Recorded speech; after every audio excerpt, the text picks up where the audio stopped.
warahmatullahi wabarakatuh. Saya Melina Eka Putri. Saya Milaris Nadiani Iswanda. Kami dari kelas 2C Universitas Pendidikan Indonesia.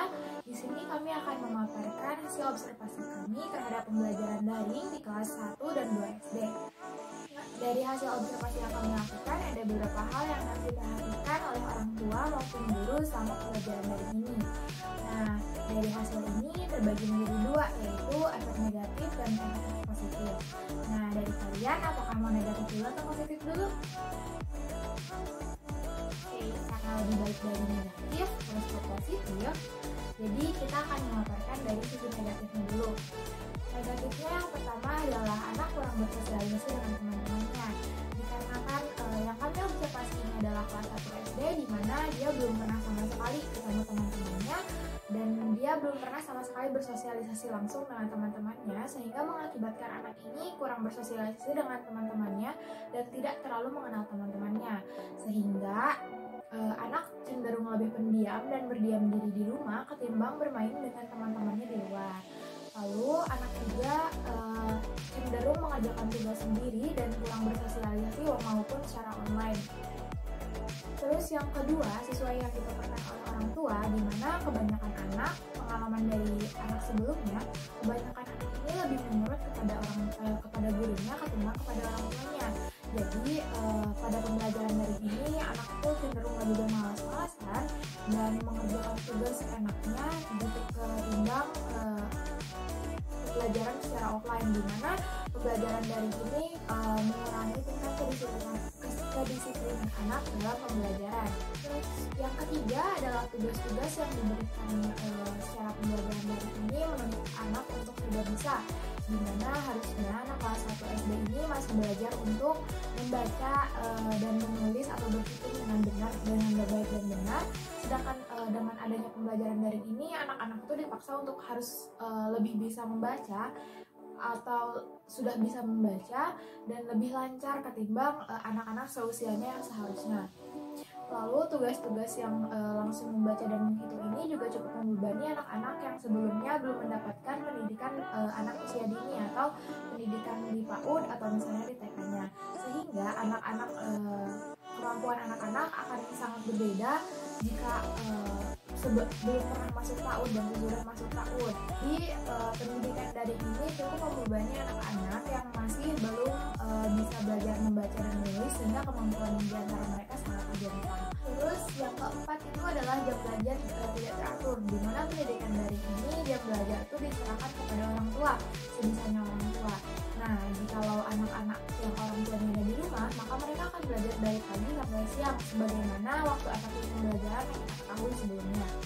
Sedangkan anak-anak yang kedua orang tuanya bekerja, kemungkinan akan belajar dari sore sampai malam ataupun dari malam, sehingga kemampuan mereka itu terlihat berbeda, dan lagi keaktivitasan pembelajaran itu sangat menurun ketimbang pembelajaran secara offline. Nah, dari aktivitas yang menurun itu mengakibatkan potensi dan kemampuan anak ini tidak dapat dikeluarkan sepenuhnya oleh orang tua, sehingga ada beberapa anak yang potensi dan kemampuannya ini masih terkukung oleh main-main dan tidak belajar. Terus yang kelima ini adalah kurang memadainya fasilitas pembelajaran, di mana ada beberapa keluarga yang masih belum mempunyai alat pembelajaran atau alat penunjang pembelajaran online yang mencukupi gitu, sehingga anak-anak ini mengalami hambatan seperti kurangnya laptop atau misalnya komputer atau handphone yang bisa digunakan, sehingga anak-anak ini harus meminta bantuan temannya atau meminta bantuan tetangganya untuk mengerjakan tugas ataupun belajar, sehingga dalam beberapa keluarga pembelajaran di rumah ini sama sekali tidak ada. Selain itu juga orang tua yang gaptek alias gagap teknologi sangat menghambat pembelajaran anak, di mana sekarang itu semuanya serba online, dan orang tua yang sama sekali tidak bisa mengoperasikan laptop maupun handphone sangat berpengaruh kepada cara anak untuk menyerap materinya. Jadi memperlambat anak untuk menyerap materi dan memahami apa materi-materi yang harusnya anak sudah pahami. Selain itu juga, ketidakkondusifan pembelajaran ini mendukung turunnya efektivitas pembelajaran secara online ini. Dikarenakan suasana di rumah, anak-anak masih belum bisa membedakan mana suasana serius dan mana suasana yang untuk bermain-main. Nah, maka dari itu, semoga pembelajaran online ini secepatnya berubah menjadi offline dan semoga corona ini secepatnya pergi. Nah, habis dari negatif kita pergi yang segar ya, kita pergi yang positif. Oke, diserahkan kepada Mila. Selanjutnya, saya akan memaparkan beberapa sisi positif dari pembelajaran secara daring ini. Yang pertama, anak dan orang tua menjadi lebih dekat interaksinya dikarenakan dalam pembelajaran daring ini orang tua ikut berperan aktif dalam proses pembelajaran anak. Orang tua dan guru juga menjadi lebih dekat selama pembelajaran daring ini karena dalam pembelajarannya segala sesuatu ini harus disampaikan kepada orang tua terlebih dahulu sebelum kepada anak. Nah, dalam pembelajaran daring ini juga anak menjadi lebih terpantau dalam melakukan segala aktivitasnya dan orang tua bisa membatasi apa saja yang anak akan akses selama pembelajaran berlangsung.